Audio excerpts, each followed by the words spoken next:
एक समय की बात है। एक बार गौतम बुद्ध अपने शिष्यों के साथ कहीं जा रहे थे। रास्ते में जाते टाइम संध्या हो गई तो सबने मिलकर वहीं पे विश्राम करने का डिसीजन लिया। गौतम बुद्ध के शिष्य वहीं पे आराम करने लगे तो उन्हें पता लगा कि वहीं आसपास कोई घर है 2-4। गौतम बुद्ध ने बोला कि जाओ कुछ खाने की सामग्री लेके आओ। गौतम बुद्ध के शिष्य निकल पड़े।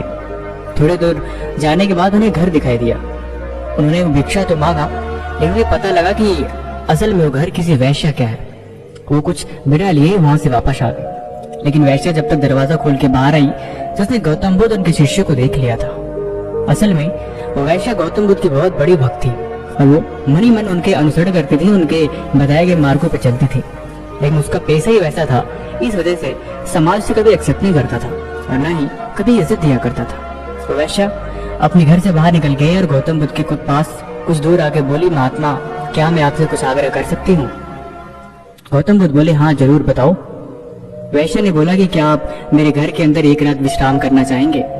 ये सुन के सारे शिष्य हैरान रहे कि ये क्या बात कर रही है। उन्होंने गौतम बुद्ध से आग्रह किया कि प्रभु आप इसे नजरअंदाज करें, ये बहुत ही एक नीची गिरी हुई एक वैश्य है, इसकी बातों में न है। गौतम बुद्ध ने बड़े ही प्यार की तरफ उसके तरह देखा और बोला कि मैं तुम्हारी बात जरूर मानूंगा। इतना कहते ही गौतम बुद्ध अपने ध्यान में लीन हो गए। वैश्य खुशी खुशी अपने घर के अंदर चली गई। रात का विश्राम के टाइम गौतम बुद्ध से कुटिया की तरफ जा रहे थे तो सारे शिष्यों ने उन्हें बहुत मना किया। उन्हें बोला, प्रभु आप ये क्या कर रहे हैं? ये बहुत अनर्थ हो रहा है। समाज आपको कभी माफ नहीं करेगा, ना समाज आपको अच्छा बोलेगा। आपकी शायद बुद्धि खराब हो गई है प्रभु। गौतम बुद्ध ने कुछ नहीं बोला। वो सारी रात उसी कुटिया में विश्राम किया। लेकिन जब सुबह हुआ तो सब हैरान रह गए। जब वो बाहर निकले तो वो वैश्य असल में काफी सुसज्जित होकर अच्छे कपड़े पहन के और साधुई कपड़ों में बाहर निकली, क्योंकि असल में वो भी गौतम बुद्ध की भक्त बन चुकी थी। जब वो बाहर आए तो सब हैरानी के साथ पूछे, प्रभु ये चमत्कार कैसे हुआ? गौतम बुद्ध ने बताया कि असल में इसका जो भी पेशा है, इसका जो भी धर्म है, इसका जो भी कर्म है, उस सबसे भी बड़ी बात यह है कि इसके अंदर एक इंसानियत है।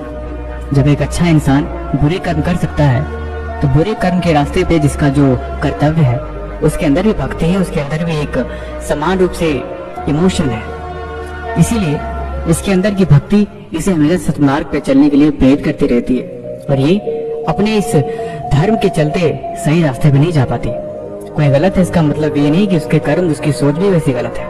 कभी कभी इंसान के धर्म कुछ ऐसे बन जाते हैं कि इंसान वैसे हरकतें करता है, जैसे एक मछली मारने वाला या फिर एक बड़े जिसका काम ही है हत्याएं करना या फिर जिसका काम ही है मीट मछलियों की सप्लाई करना।